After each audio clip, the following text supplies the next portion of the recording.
اعوذ باللہ من الشیطان الرجیم، بسم اللہ الرحمن الرحیم۔ آج میں آپ سے ایک بڑے سو کالڈ کنٹروورشل ٹاپک کے اوپر بات کرنے لگا ہوں، اور وہ ٹاپک ہے مردوں کی ایک سے زیادہ شادیاں۔ میں اس کے اوپر مذہبی فکر سے بھی آگاہ ہوں، اور میں ان تمام علماء کرام کی رائے سے آگاہ ہوں جو اس کو بہت زیادہ پروموٹ کرتے ہیں، اور جن کا خیال ہے کہ اس کے اوپر کسی قسم کی کوئی قدغن نہیں ہونی چاہیے،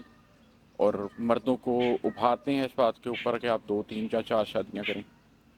میں ان لوگوں سے بھی واقف ہوں، لبرل سے بھی اور مذہبی طبقے کے اندر بھی ان لوگوں سے بھی، جو یہ دلائل دیتے ہیں کہ اصلاً اللہ تعالیٰ یہی چاہتے ہیں کہ مرد ایک شادی ہی کرے، ایک شادی سے زیادہ نہ کرے۔ یہاں تک کہ یہ بھی کہتے ہیں کہ ٹھیک ہے، اللہ تعالیٰ نے 2 3 یا 4 تک کی اجازت دی ہے، اللہ پابندی لگا دیتا تو کوئی اور اس کو کیسے ہٹا سکتا تھا، لیکن آپ اپنے ملک کے اندر، قانون کے اندر لیجسلیشن کر کے پابندی لگانا چاہتے ہیں تو اس کے اوپر پابندی لگا دیجیے۔ پھر اس کے اندر ایک جینڈر کا رول بھی ہے کہ مردوں کی اس کے بارے میں رائے کچھ فرق ہے، عورتوں کی اس کے بارے میں رائے کچھ فرق ہے۔ پھر ویسٹرن سویلائزیشن کا جو اس کے اوپر اثر ہے کہ کس طریقے سے ویسٹ میں، اگرچہ وہاں پر پریٹینڈڈ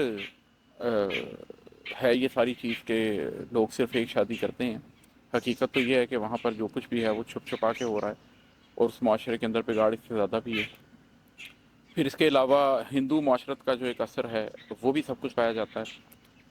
لیکن میں ایک چیز جس پہ حیران ہوتا ہوں وہ یہ ہے کہ جو حقیقی کانٹیکسٹ ہے،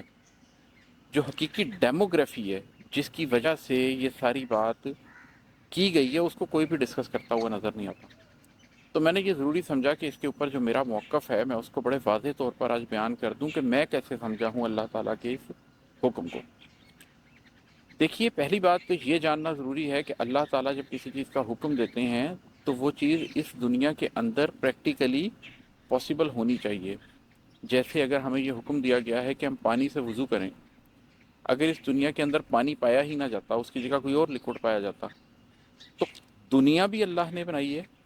اور قرآن بھی اللہ نے نازل کیا، حکم بھی اللہ کا ہے اور اسی دنیا کے بارے میں۔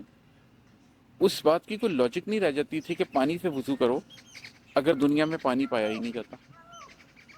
یہ لاجیکل ہو جاتی نا بات۔ جب اللہ تعالیٰ نے یہ دنیا بنائی ہے اور اللہ تعالیٰ نے ہی قرآن کو نازل کیا ہے تو یہ بات بالکل طے ہو جاتی ہے کہ اس دنیا کے اور قرآن کے درمیان ایک مماثلت پائی جانی چاہیے۔ اب آپ دیکھیے کہ اس دنیا کے اندر ہو کیا رہا ہے۔ اگر اللہ تعالیٰ یہ چاہتے کہ ہر مرد 4 شادیاں کرے تو مردوں کی ایوریج پاپولیشن تقریباً 20% ہونی چاہیے، تبھی 20% لوگ 80% عورتوں سے شادیاں کریں گے۔ 4 شادیاں اس کے بغیر ممکن ہی نہیں ہیں ہر شخص کی۔